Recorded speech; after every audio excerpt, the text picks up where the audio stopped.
Hi everybody, it is April and I'm in my craft room, and today we're going to make a fat quarter quilt.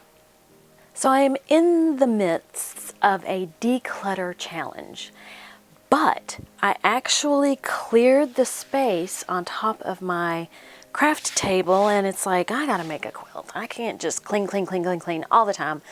I need a little break from the cleaning and organizing to create something. And since I have this space, this is where I'm going to create it.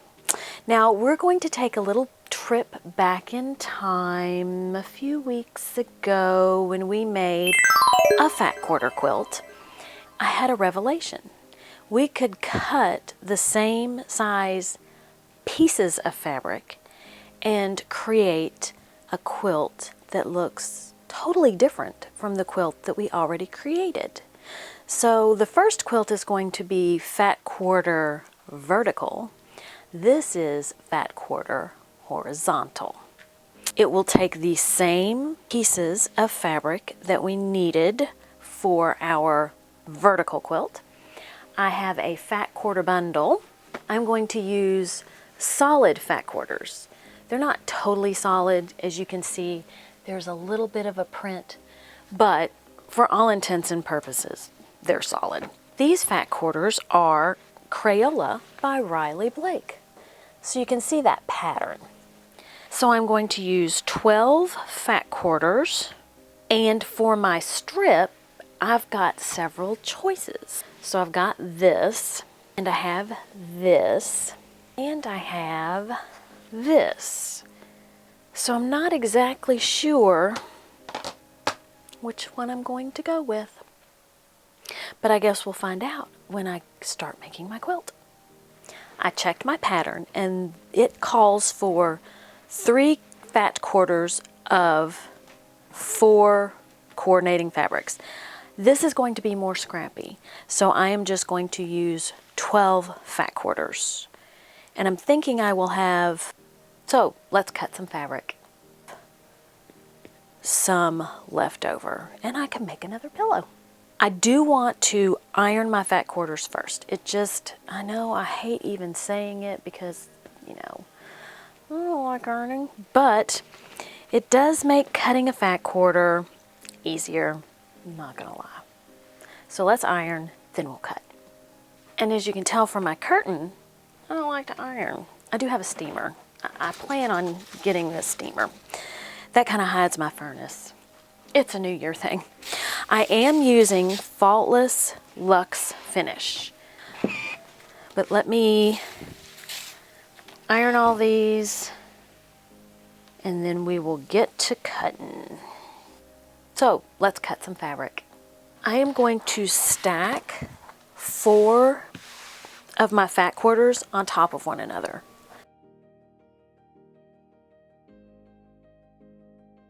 All right, I have 4 fat quarters stacked on top of one another, and I have lined them up on the side of the selvage and then this bottom line down here. I'm going to pull them over my 0 on my cutting mat, and then I'm going to make sure that they line up along a line over here on my cutting mat. And I'm going to cut off the selvage.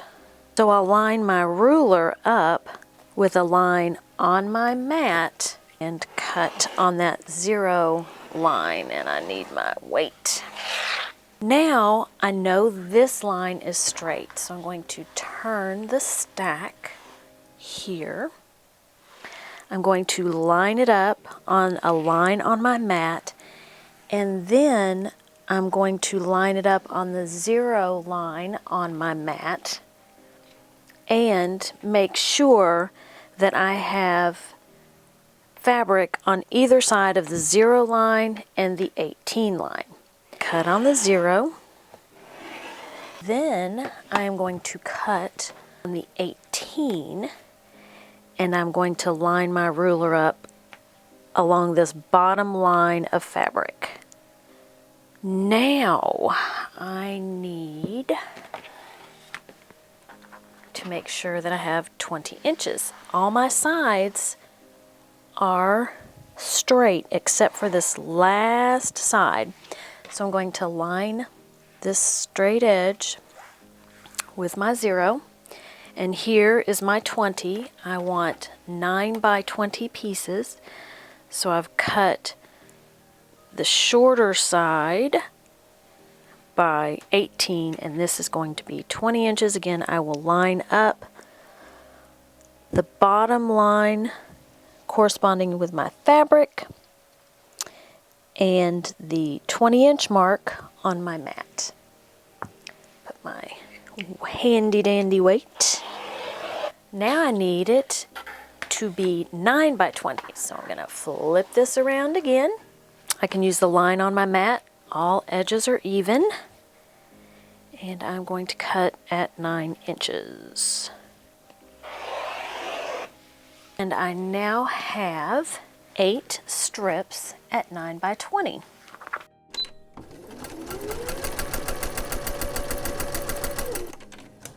So just like last time, I have this big giant strip of blocks. Now I'm going to cut them into 52-inch strips. Now, whoop, I don't want to step on it. I already drug it through the house.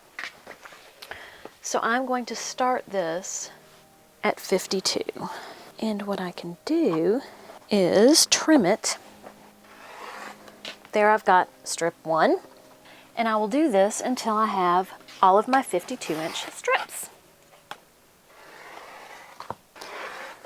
Perfection.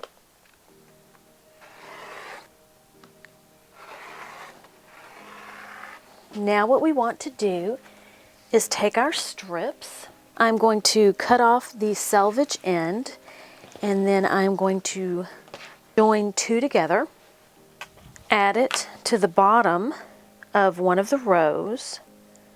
Actually, I'm going to add it to the bottom of 5 of the rows, put them on my design wall, and then we'll see how it looks. As you can see, I have sewn my strip to the rows of fabric. I'm not sure that it is exactly how I pictured it. I'm sure that it is not exactly how I pictured it in my mind. But I'm going to power through and see what happens when I put all these rows together. I have made a decision. I am not going to use this particular pattern to go around the outside. I have this floral that's got all the colors in it, and I'm going to put this around the outside and see if maybe the picture in my mind becomes the quilt that's in front of my face. I finished sewing all my rows together. Now I'm going to cut this to make my borders.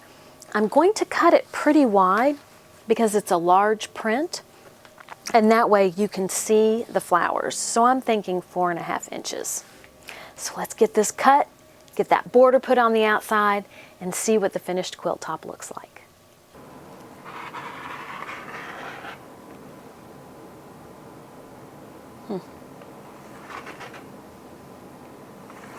Just in case you were wondering, this particular fabric came from Joann's, and it says high fashion. I had a little issue with my blade, and it was almost like there were nicks in it that I couldn't see, so it wasn't cutting my fabric correctly. So I switched out that blade and put a new blade in. Made all the difference in the world. So if you have a problem with a blade, even though you've just put it into your cutter, try another blade and see if maybe that's what's causing your issue. It'll save you a lot of heartache. I also wanted to point out the side that I started on when I was sewing, all the edges are even. But because I just cut my rows by measuring freehand essentially, I've got rows that went out further than the end of other rows. So what I want to do is actually start at the bottom, because that looks like where it started going out of alignment. So my purple and my red look good, but here on this blue, not so much. And I'm going to align all these rows with where the purple is. And I should have put my weight on.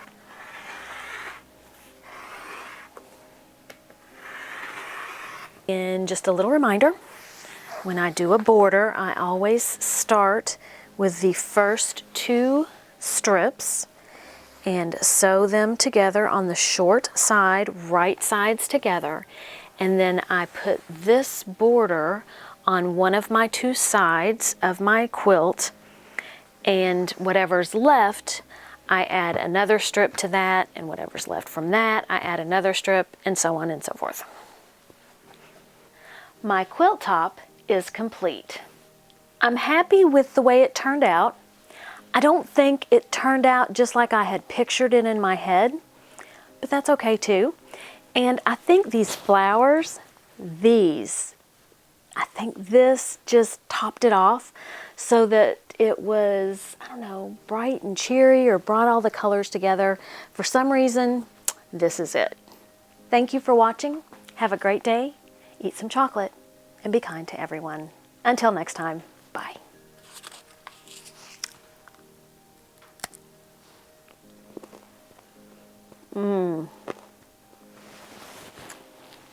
Now I just have to finish it. And this is something different.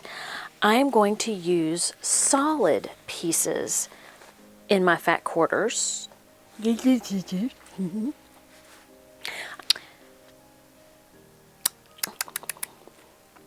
it's a new year and I still do that. I checked my pattern, and the initial quilt that I made, I like the colors. I like the fact that I added the